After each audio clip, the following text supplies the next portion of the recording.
자, 이렇게 더운데 같이 힘내자고 박수 한번 치고 시작하겠습니다.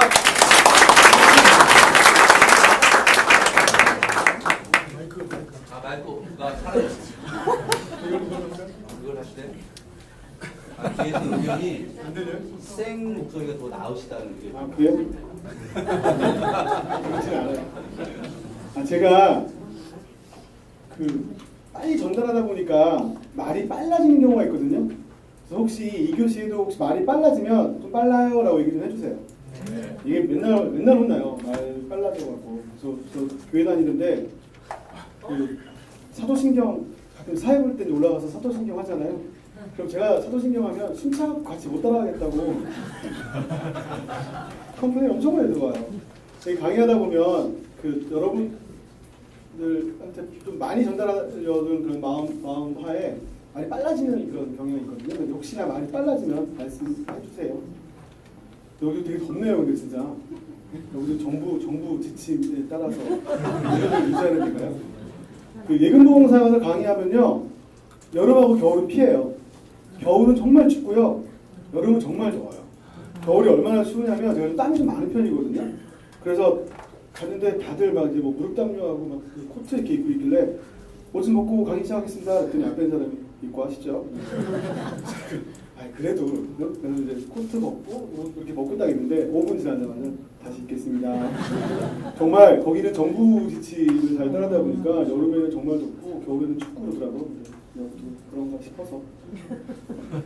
이게 상속이나 유언이랑 아무 상관없는 건데요.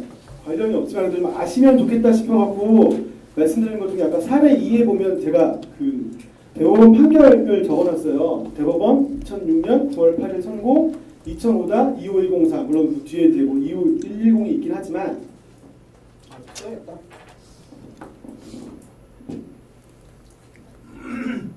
그냥 상식적으로 아시라고 말씀드린 건데요. 가끔 드라마 보다 보면 저는 직업병이라는 것 때문에 사건 번호 같은 거 불러주는 거 보고 드라마의 그 질이 떨어지는 경우가 가끔 있거든요.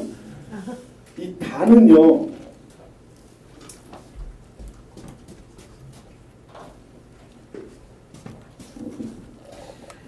법조인들은 누구나 알 수 있어요. 대법원 민사사건이구나라고. 예를 들어 돈은 형사사건이에요. 근데 옛날에 친구 영화 친구에서 보면 1심 재판인데 대법원 사건 번호가 이렇게 튀어나오고 그래요. 그래서 작가나 이런 사람들이 이런 법조인한테 검증 없이 그냥 내보냈구나라는 생각이 들기도 하는데 이게 이거고요. 선고는 2006년 9월 8일에 선고했는데 2005다예요, 사건 번호가. 이게 뭐냐면 2005년도에 접수된 사건이에요. 2005년도에 대법원에 접수된 2510번째 사건. 이 뒤에 상은 뒤에 전산 처리를 통해서 붙는 그런 사건 번호고요. 그다음에 25110이고 하나는 또 25110이 있잖아요. 이것은 전산 처리고 2511은 아까 연세대학교가 독립당사 참가 소송 들어왔잖아요. 그거에 대한 사건 번호가 2511인 거예요. 그러니까 2510, 2511 두 개의 사건이 병합됐다는 그런 취지예요. 사건 번호가. 그래서 민사는 단독 판사는 가단, 합의부는 가합, 그다음에 고등법원 항소심 사건은 나, 대법원은 다 이렇게 되거든요. 그래서 이건 하나의 규칙이니까 그냥 저랑 강의하면서 그냥 상식으로 알아두시면 좋겠다는 생각이 들어요. 가끔 가다가 1심에서 패소해가지고 항소심 할 때 의뢰인한테 항소 어떻게 하실래요? 라고 이제 의견을 물어보거든요. 그러면 이분이 이제 역수리를 찾아가요. 역수리를 찾아가서 이제 어떤 얘기를 저한테 하냐면 사건 번호 끝이 0이나 5로 끝나면 이길 수 있다는 거예요.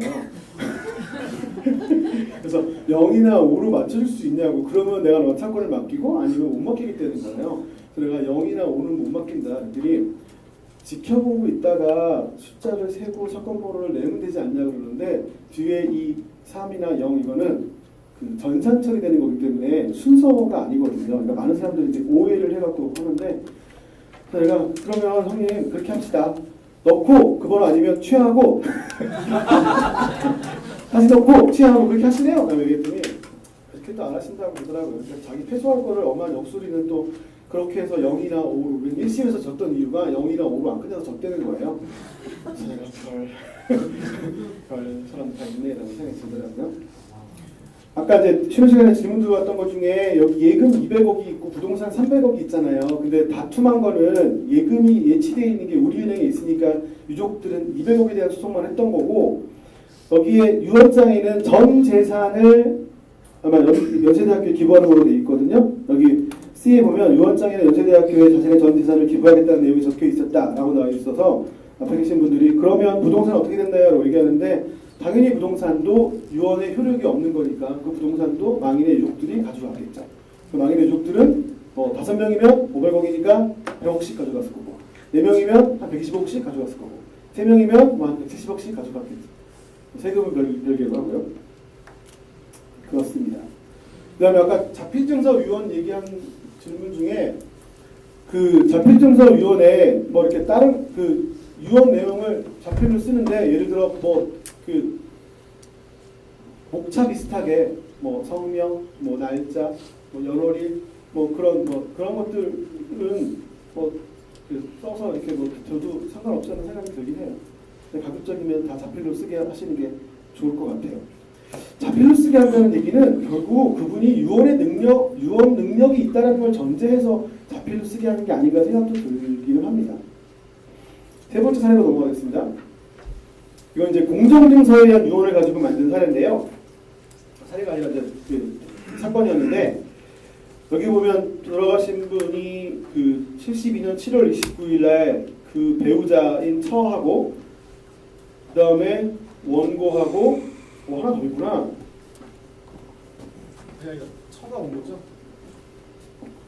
그의 처인 원고가 이남 3녀의 자식을 두고 사망을 했어요. 근데 망인이 사망하기 전인 1972년 7월 8일, 즉 돌아가시기 한 20일 전에 공증인가 무슨 법률사무소에서 공정증서에 대한 유언을 위하여 변호사 2명을 망인의 자택으로 출장을 보냅니다.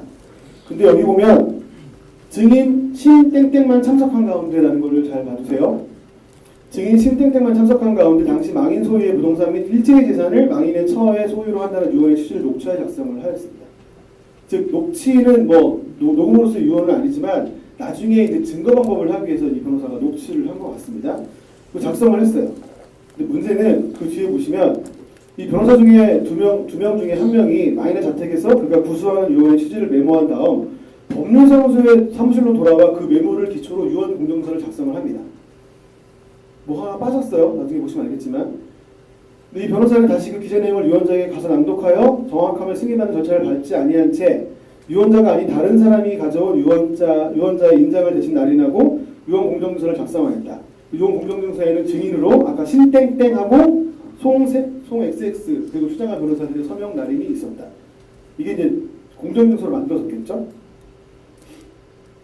망인의 사망 후에 각각 상속분에 따라서 망인의 부동산의 소유권의 등기를 마쳤어요. 아마 자식 중에 누군가 장남되는 사람이 그 등기 절차를 마쳤겠죠. 그래서 이에 망인의 처가 자신이 망인으로부터 모든 재산을 상속받았으므로 망인의 부동산에 대한 정당한 소유자는 나다. 즉 엄마가 이제 자기 소유를 주장하는 거죠. 그래서 이남 3녀의 자녀를 상대로 소유권 말소 청구성을 제기합니다. 즉 아버지가 돌아가셔가지고 아버지 명의에 대해서 상속분대로 그 어머니 이름 그다음에 그 이남 3녀 자녀 이름으로 그 등기를 마쳤어요.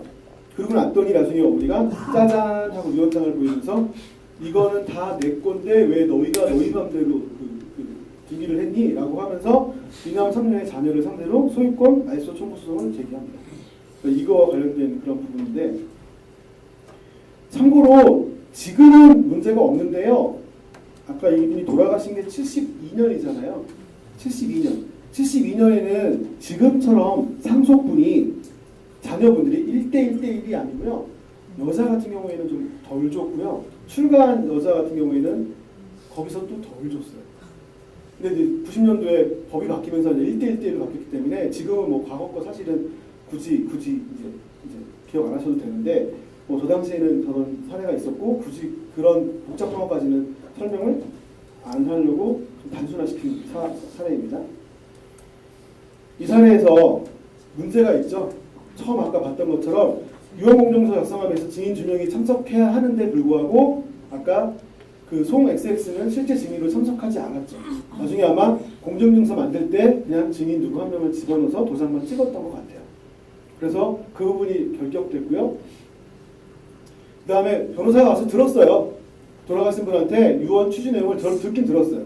그래서 와서 얻어치고 정리를 했겠죠. 그리고 다시 그 집을 갔어야 되는 거예요. 그 집을 가서 어르신 이런 내용대로 유언한 게 맞습니까? 라고 증인들 2명이 있는 자리에서 확인을 해가지고 만들어야 되는데 그냥 증인 1명 있는 상태에서 변호사가 2명이 갔으니까 그 1명이 뭐 증인할 수는 있긴 하겠지만 뭐 그럼에도 불구하고 다시 가서 낭독해갖고 정확함을 확인하지 않은 상태에서 공정증서가 만들어졌어요. 이건 제가 보기엔 변호사들의 잘못인 것 같습니다. 그 다음에 유언자가 서명 또는 기명 난해를 해야 되는데 아까 보시면 아시겠지만 유언자가 아닌 다른 사람이 가져온 유언자의 인장을 대신 날인하고 공정증서 작성했어요. 그러니까 굉장히 문제 있는 그런 공정증서에 의한 유언서인 것 같습니다.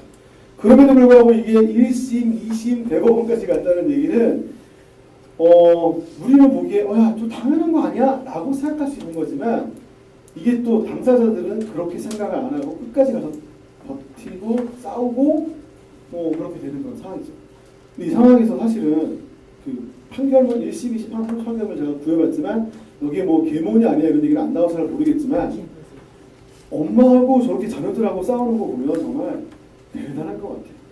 돈 앞에서는 정말 형제자매도 없는 그런 현실인 것 같습니다. 사례 4로 넘어갈게요. 이거 좀 복잡해요. 왜 이렇게 오타가 많지? 이렇게 없었는데. 갑과 을병정은 잘 보세요. 좀 그릴까요?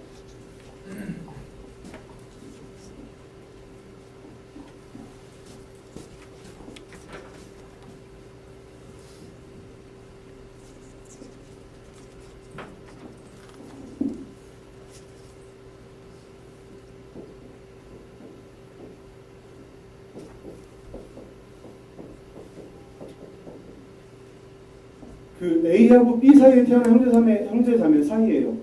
근데 이 A가 2004년 1월 17일 평택시 동삭동 자신의 집에서 무슨 법인 소속 변호사를 공증인으로 C와 D를 증인으로 참석시킨 가운데 자신의 부동산을 갑에게만. 지금 이게 분쟁되는 게 돌아가시는 분이 한 사람한테 다 몰빵 형식으로 그 상속을 하게 되면 그게 문제가 되는 것 같아요. 근데 6월 하루 전날 갑은 C와 D를 대동하고 무슨 법인 공증사무실로 찾아가 상담을 하였고 공증인 변호사는 미리 공증할 내용을 작성하여 두었다가 그 다음날 망인인 A의 집을 방문하여 증인으로 C와 D를 참석한 상태에서 즉 증인 요건은 구비됐습니다. 이거는 A에게 유증할 재산이 어떤 것인지 물어서 대답을 들은 후 개별적인 지번별로 A에게 하나씩 불러준 후 맞는지 확인하고 유언 공정증서의 내용을 읽어준 후 망인이 이의 없다고 하자 서명 날인하도록 하여 A와 증인들의 자비 서명을 받았다. 한편 그 A는 유언 공증 후 2004년 9월 18일 사망하였고 을은 2004년 11월 19일 이 사건 부동산에 대하여 A의 배우자인 B의 명의로 11분의 3, 감 내지 정 명의로 11분의 20분에 관하여 상속을 원인으로 한 소유권 전등기를 마쳤다. 그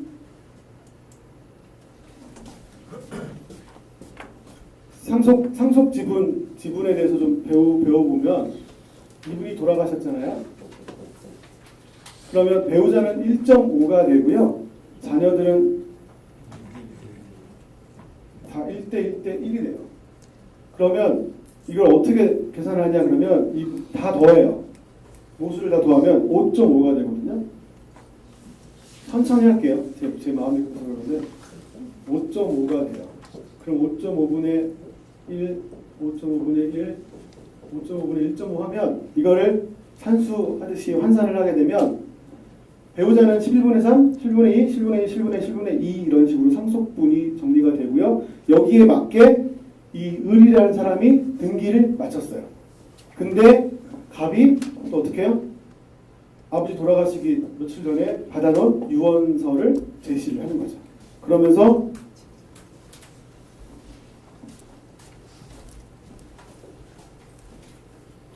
갑은 이 사건 유언 공정증서에 기하여 을 내지 정을 자신에게 소유권을 이전하고 소유권 이전 등기 청구 소송을 제기합니다. 근데 이 갑은 그래도 좀 그래도 착한 아들인 게 엄마는 안 건드려요. 소송을 하는데 보니까 그 B도 사실은 상속분이 안 가야 되는 거잖아요. 왜냐하면 자신에게 다 아버지가 주는 걸로 유언 공증서를 받아놨는데 소송은 이렇게 판결을 읽어보니까 소송은 엄마는 안 하고 자기 형제 자매들 상대로 을병정을 상대로 해서 소유권 이전 등기 청구 소송을 제기해요. 이에 대해서 을 내지 정은 유언 공증서는 무효라고 다툽니다. 그러니까 소송을 제기하니까 을 내지 정은 무효라고 다퉈요. 지금 다투면서 뭐라고 다투느냐? 쟁점이 된 게 이거예요. 이제는 유언자에 의한 유언 내용의 구수가 없었다. 공증인이 유언자의 유언 내용을 필히 낭독한 바가 없었다. 유언자가 의사능력이 없는 상태에서 서명 날인한 거 아니냐. 이런 식으로 항변을 해요. 소송에서. 근데 이 사건 공정서는 유언은 유효다라는 식으로 대법원에서 판결이 나오는데요. 이 망인이 의식이 명확한 상태에서 본인의 의사에 따라 유증할 의사를 밝혔기 때문에 유언 능력은 있다고 봤고요. 그 다음에 사전에 작성하여 공정증서에 따라 공증인이 개별 부동산에 대하여 불러준 후 유증의사가 맞는지 확인함과 더불어 유언 공정증서의 내용을 낭독하고 거기에 맞게 확인을 했기 때문에 구수가 있었다고 보여진다 라는 게 법원의 판단이었고요. 그 다음에 비록 공증인이 미리 유언 내용을 필기하여 왔고 이를 낭독하였다 하더라도 유언자의 구수 내용을 필기하여 낭독한 것과 다를 바 없다라고 해가지고 법원이 판단을 합니다. 앞에 사례 3하고 사례 4하고의 차이점이 뭐냐면 사례 3은 변호사가 듣고 사무실에 가서 워딩을 한 다음에 바로 공정증서를 만들어요. 그래서 유언자의 구수가 없다고 본 거예요. 근데 이 사례에서는 사실은 유언받을 수중자 이런 사람들이 지번을 대충 다 그런 사무실에 공증사무실 실장들한테 다 보내와요. 그럼 그 부분을 워딩을 해가지고 가갖고 어르신 이 내용대로 유언하시는 게 맞나요? 라고 개별 지분 하나씩 불러주면서 하거든요. 원래 법의 취지는 나 김대영은 내가 갖고 있는 은평구 진관동에 있는 땅과 건물을 큰 딸에게 주고 어디 있는 건물은 둘째 딸에게 주고 어디 있는 건물은 셋째 딸에게 주고 이런 식으로 사실은 얘기를 해야 되는데 그렇게까지는 안 하고 대부분 이렇게 물어보거든요. A라는 건물을 큰딸 주는 거 맞습니까? B라는 건물은 둘째 딸 주는 거 맞습니까? 이런 식으로 물어봐요. 그래서 제가 사례 3하고 사례 4하고 바로 붙여놨던 이유는 뭐냐면 사례 3과 사례 4를 비교하라고 한 거예요. 즉 원래 구수의 사전적인 의미는 사실은 유언자가 모든 내용을 다 불러주고 그거를 받아 적은 다음에 확인을 하는 게 정확한 방법인데 사례 3에서는 불러준 걸 받아 적은 건 맞아요. 거기까지는. 근데 이 사람이 워딩한 다음에 다시 가서 확인 절차를 안 거쳤어요. 즉 증인들 2명 있는 상태에서 확인해야 되는데 그런 작업을 못했어요. 근데 이 사안에서는 여기 나와 있는 것처럼 상담할 때 대충 내용 알았겠죠? 그래서 거기에 맞게 적어서 작성한 다음에 증인 둘을 데려가갖고 유증할 넷째 줄 A에게 유증할 재산이 어떤 것인지 물어서 대답을 들은 후 개별적인 지번별로 A에게 하나씩 불러준 후 맞는지 확인하고 유언 공정증서 내용을 읽어준 후 이의 없다고 하자 서명 날인하도록 한 차이예요. 이게 구수라는 게 유언자의 구수라는 부분이 참 애매하거든요. 그래서 이거를 확인하느냐 안 하느냐 그 문제에 따라서 달라지니까 그 부분들은 좀 사례 3과 사례 4를 비교하시면 좋을 것 같습니다. 그러면 상속분 계산 이해되시죠? 네? 상속분 계산. 저기 그래서 나중에 보면 계산할 필요도 없이 배우자만 없으면 계산이 되게 편해요. 이제는 1대1대1이니까. 근데 배우자가 있을 때는 만약에 자녀가 하나다. 그러면 엄마는 5분의 3, 자녀는 5분의 2. 자녀가 둘이다. 그러면 엄마는 7분의 3, 자녀들은 7분의 2, 7분의 2. 그럼 자녀가 셋이다. 그러면 9분의 3, 9분의 3, 9분의 2, 9분의 2, 9분의 2. 지금처럼 저렇게 4명이다. 7분의 3, 7분의 2, 7분의 2, 7분의 2, 7분의 2. 이런 식으로 이렇게 나가더라고요. 그 다음에 사례 5를 하겠습니다. 이거는 이제 구수증서에 의한 유언이에요. 일단 딱 첫 질문 보시면 첫 내용 보시면 갑은 만성 골수성 백혈병 및 위암으로 입원 치료 중이던 98년 1월 3일경 가족들에게 유언을 하겠다는 의사를 밝혔고 변호사 3인을 입회시킨 가운데 구수중서에 의한 유언을 하였다.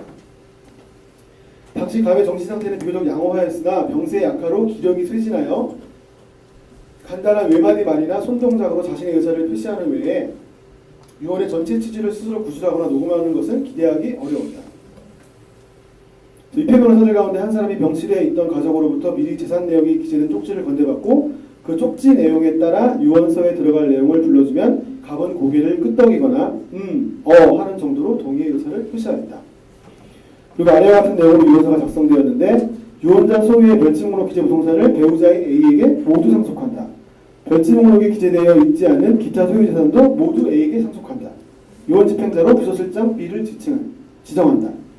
이게 아마 어느 되게 그 이름은 안 나와서 모르겠는데 굉장히 그 대기업 총수께서 돌아가시면서 아마 유언서를 작성한 것처럼 보이고요. 1월 3일이 이때가 신정 연휴였었대요. 첫 해. 새해 연휴가 낀 날인데 공동증서에 대한 유언을 작성할 수 있는 그런 날이 아니었나 봐요. 그러다 보니까 이게 법무법인의 변호사가 3명이나 달려갈 정도면 되게 그래도 명망 있는 분이 돌아가신 그런 상황에서 이런 구수에 의한 유언을 만들었는데 안타깝게 별로 보시면 알겠지만 여기 나온 것처럼 갑은 고개를 끄덕이거나 하는 정도의 동의 의사를 표시하는 그런 상황이거든요. 이 유언서에는 이 회사 직원인 C와 D가 증인으로 참석하여 각자 서명 무인하였고 갑은 직원인 C의 도움으로 침대에서 반쯤 일어나 앉은 상태에서 유언장에 서명 무인을 하였다. 즉 도장 찍을 시간도 없었던 거예요. 이틀 뒤인 98년 1월 5일경 갑은 사망하였고 유언 집행자인 비서실장 B는 법원의 유언서에 대한 검인 청구를 하여 검인 절차를 마쳤다. 그러니까 이런 절차는 잘 마쳤어요 보니까. 한편 갑은 을과 혼인을 하였다가 협의 이혼을 하였는데 갑과 을 사이에 병을 출생하였다. 갑은 을과 협의 이혼을 한 후에 A와 재혼을 하였고 갑과 A 사이에는 일남 일녀의 자녀를 두었다. 이게 어떤 케이스냐면 돈 많으신 분들이니까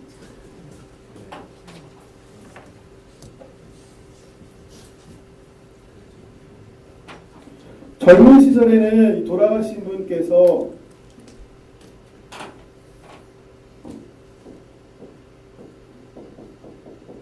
병을 낳아요.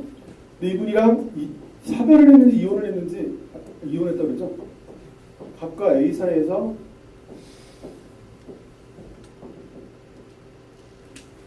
일남일녀의 자녀를 낳아요. 근데 아까 유언서에 어떻게 돼 있었어요? 여기 보면 유언자 소유의 별칭목록 기재 재산을 배우자인 A에게 모두 상속한다.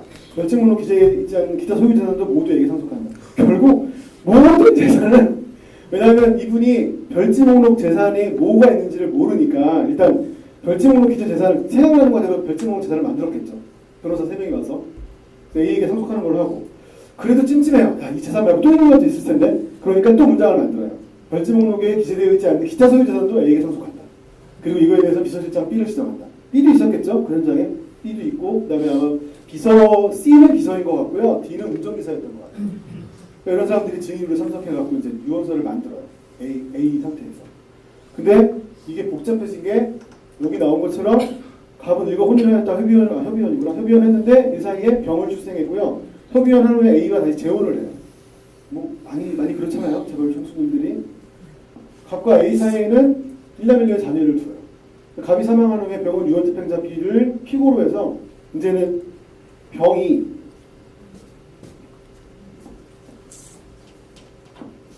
그러니까 유언 집행자가 B가 있었잖아요. 이 병이 유언 집행자를 상대로 소송을 제기하는 거예요.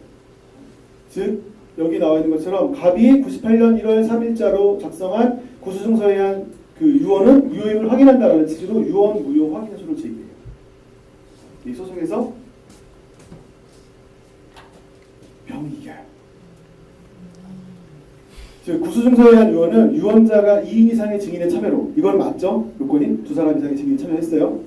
참여로 그 1인에게 유언의 취지를 구수하고 그 구수를 받은 자가 이를 필기 낭독하여 유언자와 증인이 정확함을 승인한 후 각자 서명 또는 기록 날인하여야 한다. 즉 유언 취지의 구수라 함은 말로써 유언의 내용을 상대방에게 전달하는 것을 뜻하는 것이므로 즉 이거예요. 사전적 취지도 그렇고 법률 취지도 말로써 유언의 내용을 상대방에 전달해서 뜻하는 것이다.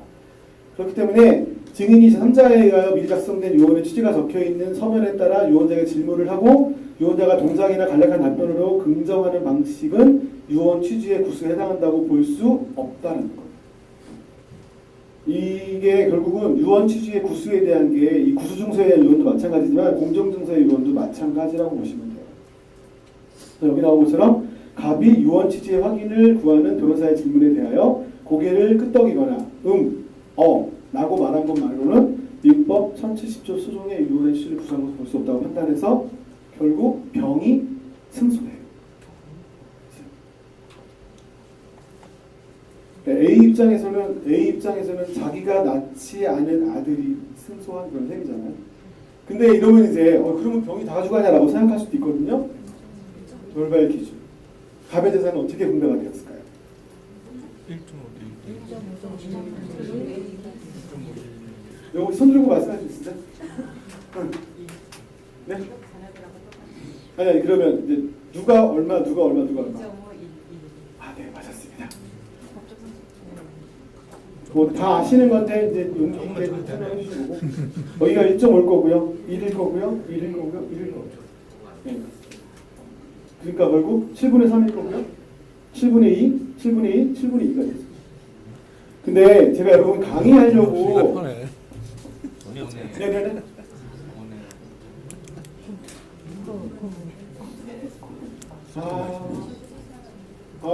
죄송합니다.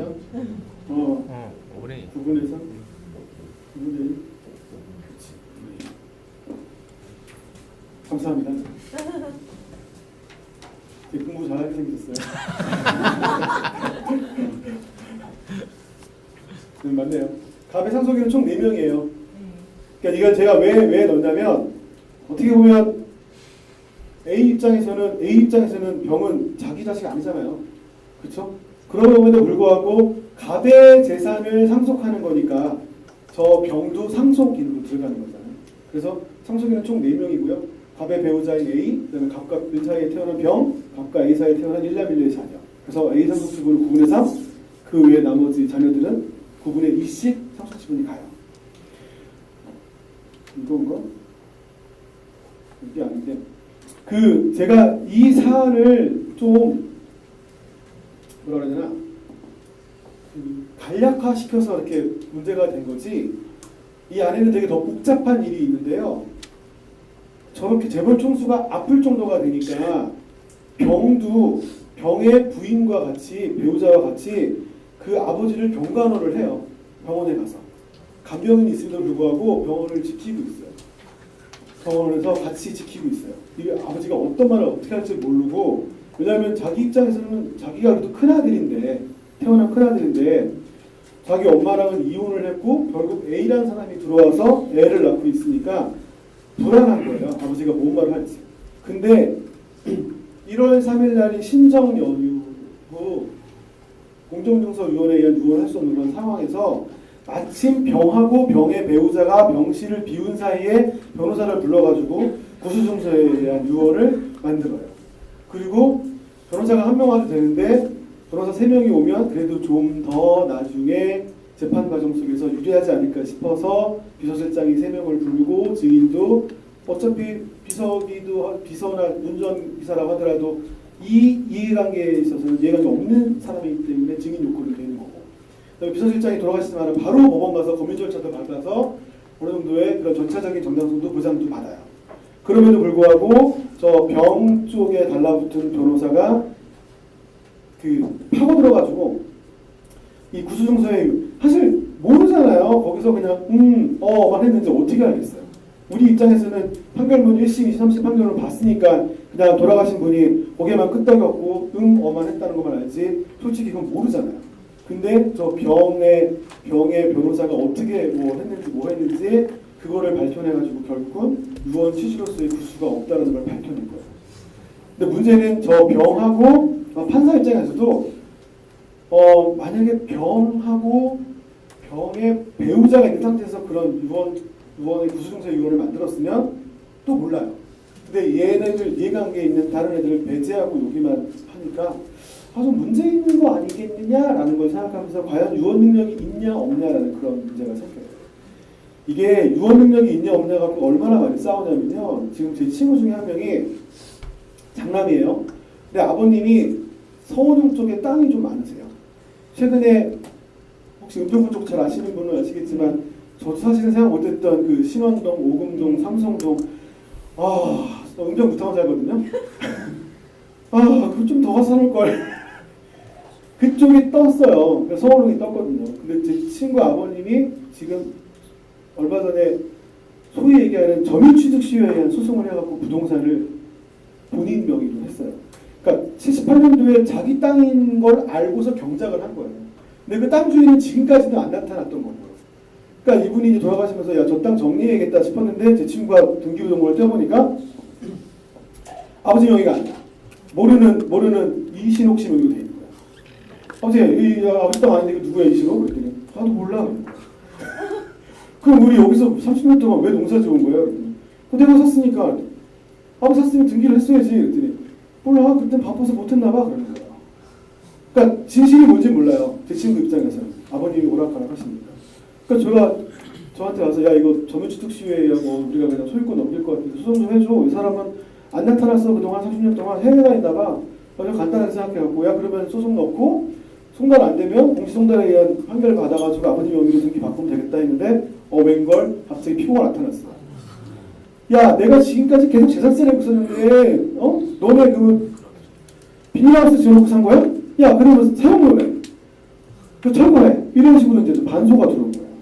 저는 친구니까 돈도 얼마 못 받고 간단한 소송이라고 친구한테 속아갖고 했는데 간단한 소송은 개뿔 친구를 하면서 처음 점유취득 시효에 의한 소송을 해가지고 이겼어요.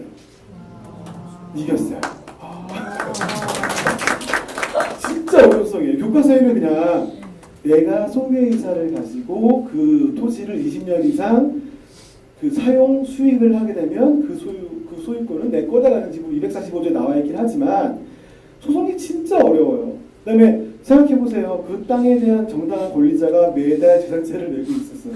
그다음에 소송 중에 밝혀진 거지만 그 땅이 선호지가 개발되면서 그 땅이 조금씩 분할되면서 보상도 받아갔어요.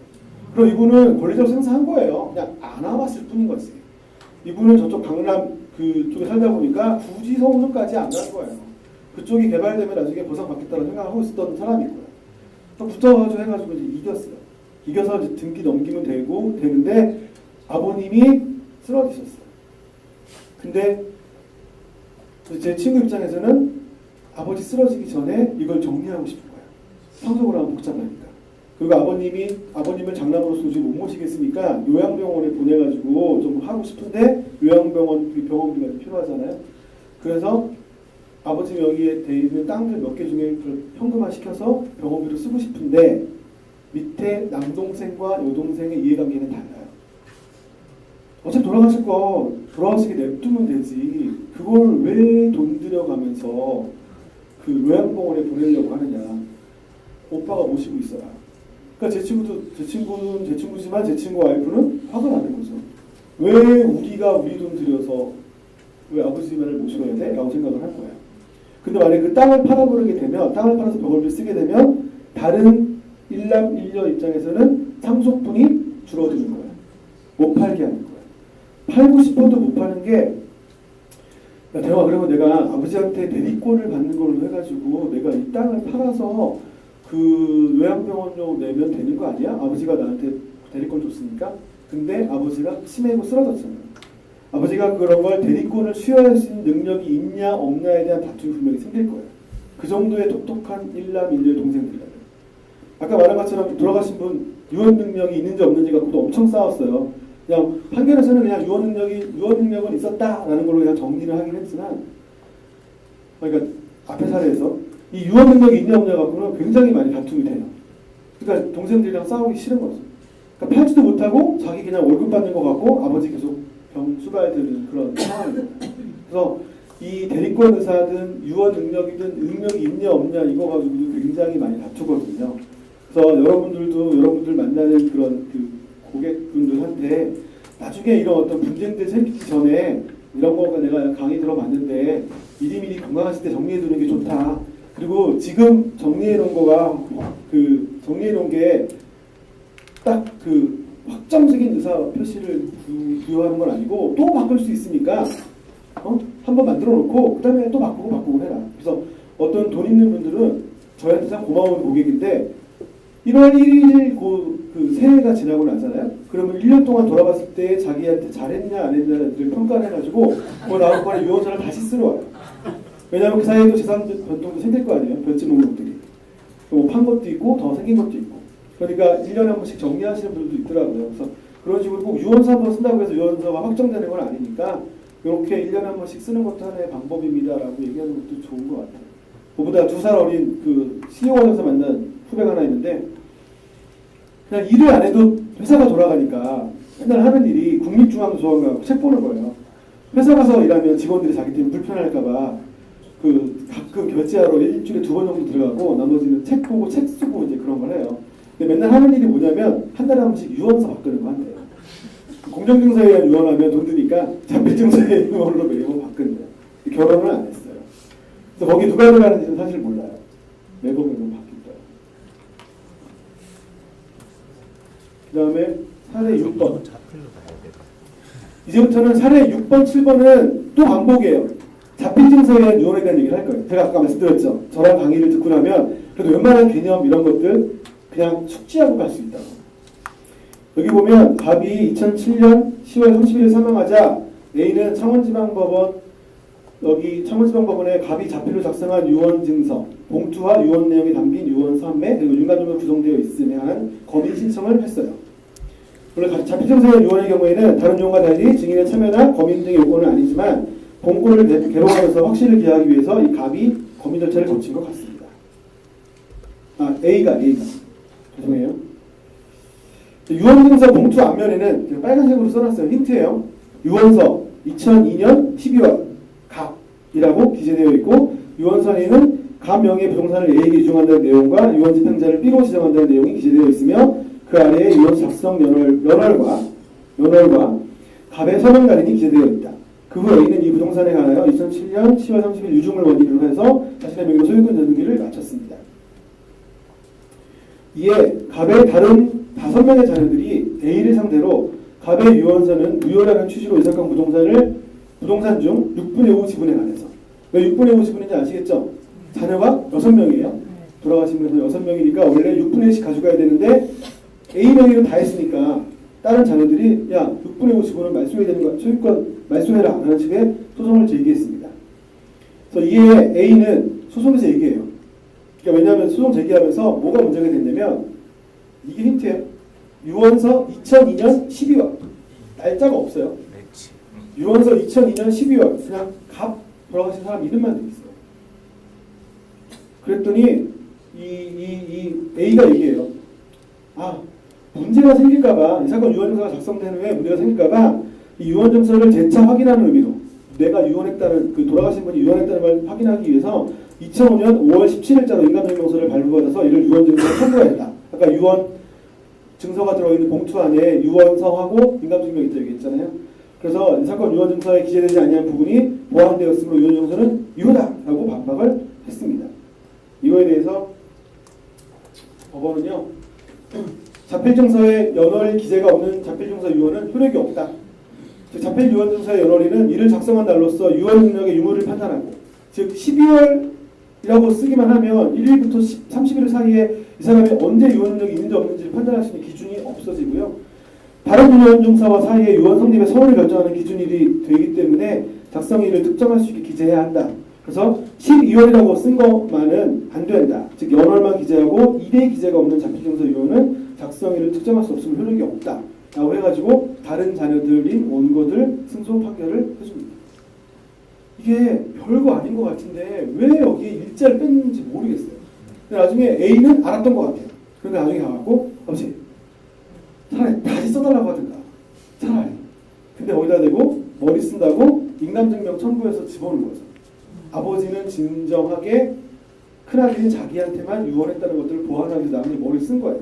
근데 1066조에 나와 있는 이 전문, 연월일, 주소, 서명, 날인 이거 왜 빼먹었는지 이해가 사실은 안 돼요. 결국은 뭐 졌으니까 나머지 6분의 5에 대해서는 동생들 줘야겠죠. 여기 나옵니다.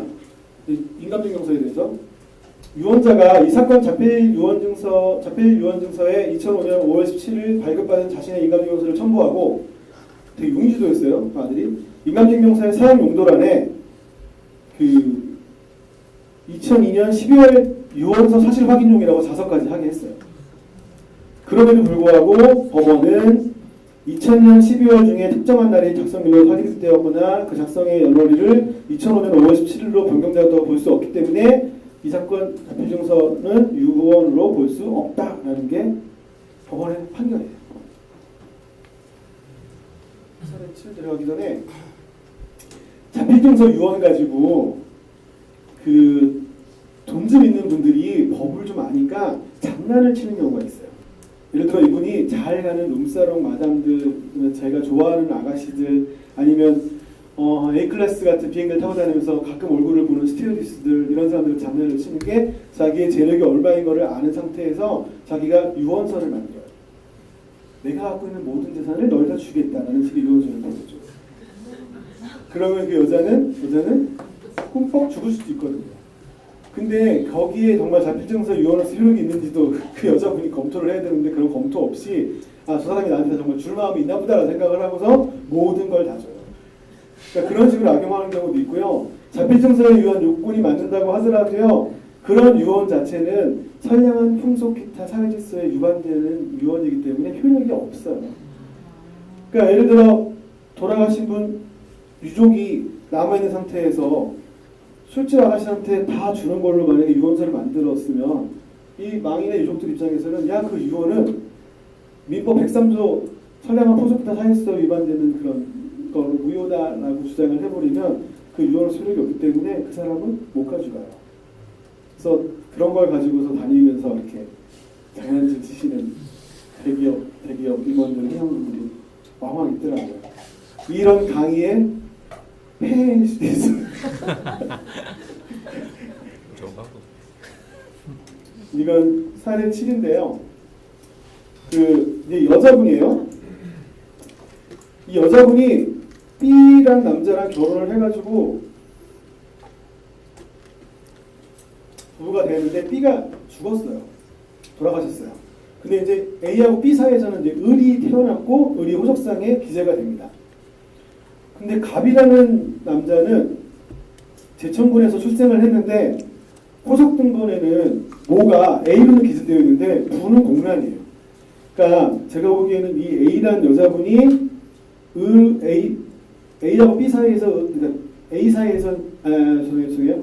그 다른 남자 사이에서 을을 낳고 그 다음에 어떤 남자랑 뭐 했으니까 그 갑이 태어났겠죠. 근데 이제 호적상에는 A는 등재가 되어 있는데 뭐 부가 없는 그런 상태인 상황이에요. 근데 A가 노원구 중계동에서 거주하다가 2005년 10월 3일부터 2008년 돌아가실 때까지 그 주민등록이 되어 있었어요. 근데 이 A는 두 번째 남자랑 관계에서 낳은 갑의 거주지인 강동구 암사동, 이건 그냥 제가 지어낸 겁니다. 혹시나 또 뭐 202-1번지 어디야? 그래서 자꾸 그러시면 안 돼요. 그냥 지어낸 거예요. 강동구 암사동 202-1번지에서 살았어요. 즉 A라는 여자는 자기 자녀가 그 을도 있고 갑도 있었는데 갑이랑 살았던 것 같아요. 그래서 이 사건은 부동산 A 소유였는데 이분이 돌아가시면서 을이 그 첫 번째 태어난 아들이죠. 그 을이 자기가 장남이라고 생각하니까 그냥 갑과 을을 각각 2분의 1씩 지분을 공유하는 걸로 등기를 마쳤어요. 이해되시죠? 제가 지금 버벅거리고 있긴 한데 너무 더워요 지금 사실은. 이해는 되시죠? 네네. 사례가. 근데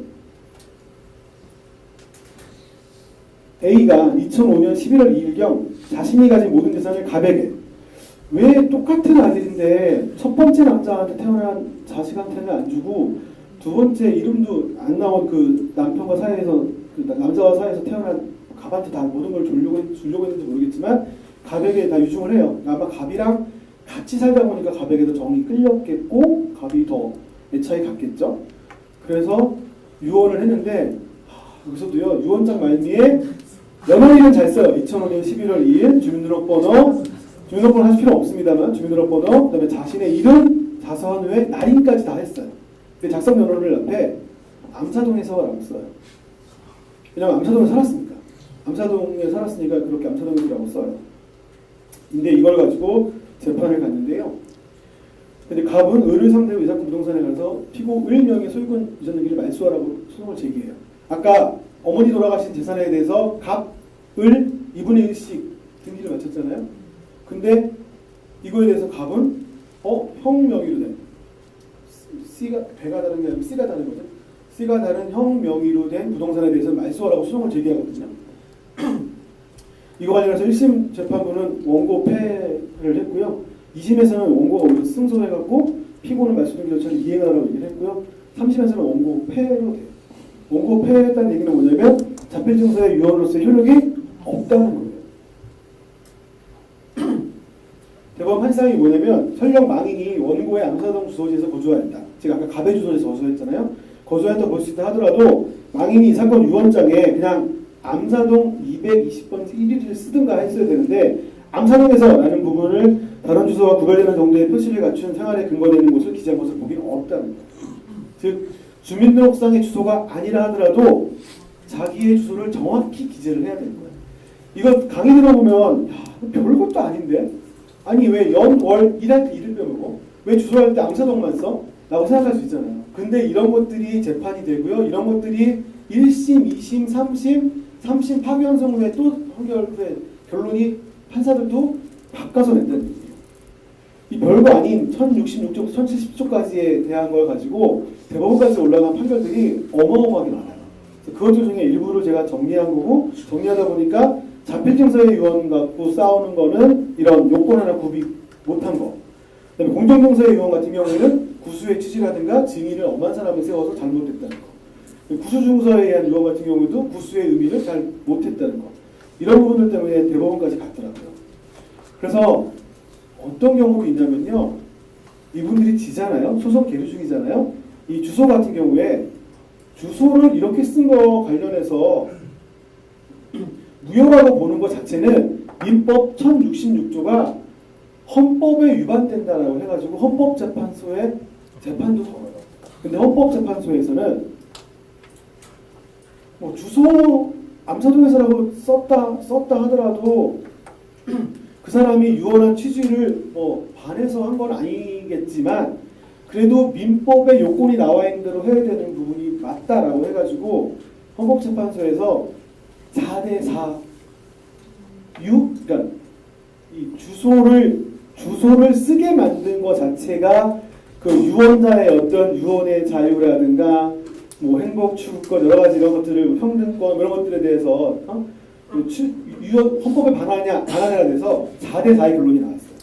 즉 합헌 4, 유언 4. 그러니까 재판관도 바뀌는 거예요. 근데 4대4가 나오면 유언으로 안 되잖아요. 그냥 합헌으로 가잖아요. 유언으로 가려면 9명 중에 6명이 찬성을 해야 유언 결정을 내거든요. 그런 정도로 이 판결에 기해서 이 원고는 얼마나 화가 났으면 헌법재판소에까지 올라가요. 근데 헌법재판소에서도 결국은 뭐 이 민법 1066조는 합헌이다 라는 식의 결론을 두세 번 내려요. 그러니까 사람들이 그냥 해볼 거는 다 해버린 거예요.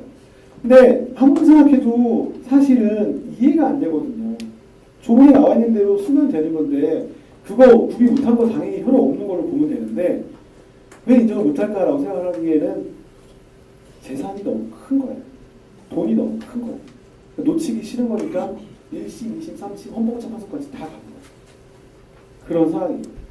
그러면 이제 자필증서에 대한 유언은 확실히 하시겠죠. 1066조 1항에 유언 전문 내용 쓰고 연월일 쓰고 주소 쓰고 본인 이름 쓰고 다 자필이지만 그 다음에 서명 안 되고 날인 도장 찍어야 되니까 꼭 인간 도장은 아니지만 막 도장이라도 도장을 찍어야 한다는 거. 무인도 가능한데 이 무인에 대해서는 과연 그분이 무인인지 아닌지를 입증해야 되는 문제가 있기 때문에 가급적이면 무인 대신은 그 날인을 해주는 게 좋아요. 왜냐하면 무인이 이게 어디 남아있으면 모를까 무인을 찍었는데 그 사람 무인인지 아닌지 어떻게 알겠어요. 가끔 많은 사람들은 그래요. 무인만큼 제일 확실한 거 없다고 얘기하는데 제가 보기에 무인만큼 확실하지 않은 것도 없어요. 왜냐면 내 무인이 어딘가 남아있어야 될 거예요. 그런 게 남아있으면 상관이 없는데 안 남아있을 경우에는 조금 문제가 될 수도 있어요. 예전에는 어떤 소송을 하는데 이 유언장이 정말 그 당시에 쓰여진 거냐 그 후에 쓰여진 거냐 뭐 이런 거 가지고 왜냐면 잡히는지 아닌지가 좀 문제가 되니까 필적 감정 신청도 하고요. 어떤 때는 어떤 신청을 하냐면 만약에 유언서를 72년도에 작성을 했어요. 그러면 정말 72년도에 그분이 이런 유언을 썼냐 안 썼냐를 확인하기 위해서 72년도에 만들어진 종이냐, 그 다음에 볼펜에 그 볼펜으로 나오는 어떤 그거 있잖아요. 그 필기된 내용, 그게 최근에 작성된 건지 아니면 72년 무렵에 작성된 건지에 대한 것들에 대한 감정도 가능해요. 제가 유언 사건은 아니었지만 그것도 형제 자매, 아니 자매들 싸움이었거든요. 이게 오금동 사건인데 자매가 나중에 다 은퇴해가지고 애들 키워놓고 오금동에다가 전원주택을 지어놓고 살자라고 해가지고 땅을 샀어요.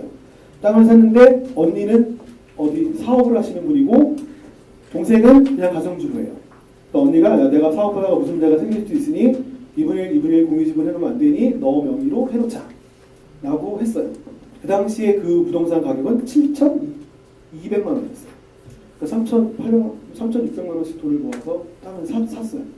그리고 지나갔는데 오금동 쪽 개발이 되면서 이게 7억이 넘어갔어요. 7억이 넘어가니까 동생이 갑자기 편지를 보냈어요. 언니 그때 그 땅 산 거 내 거잖아.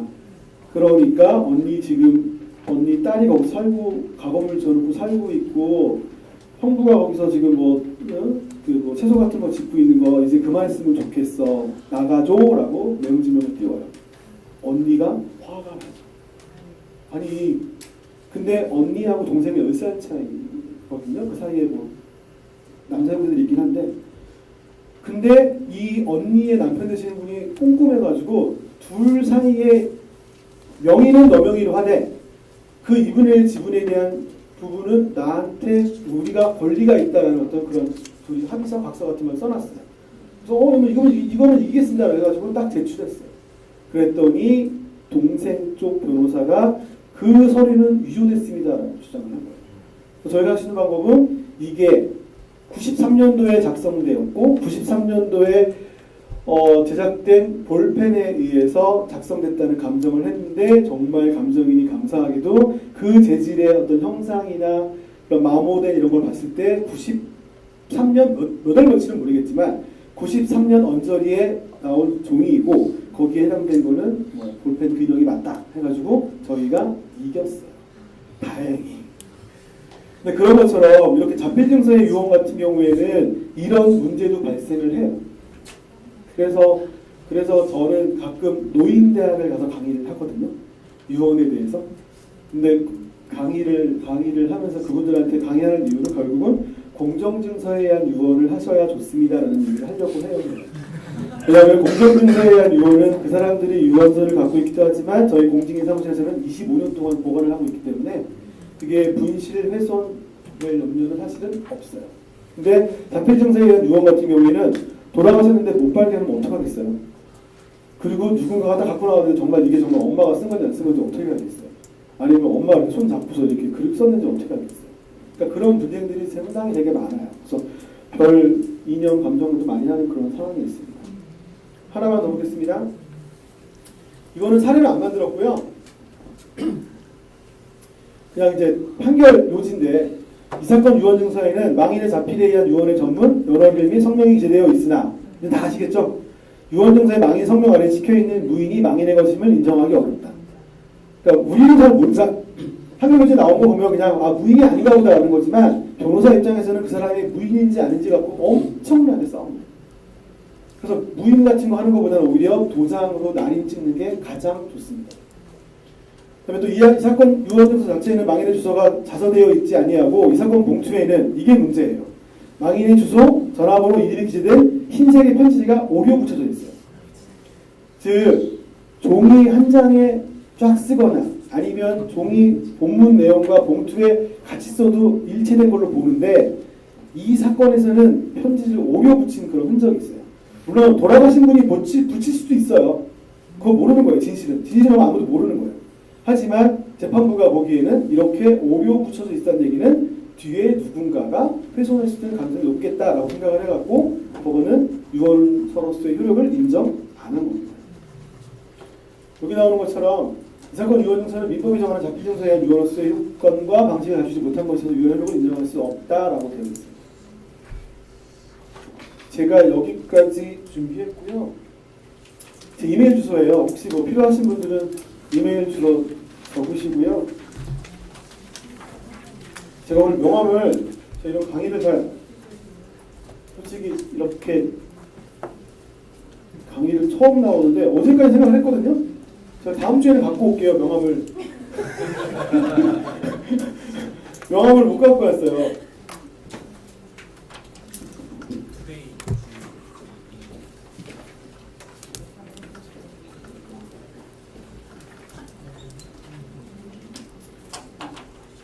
이게 제 핸드폰 번호고요.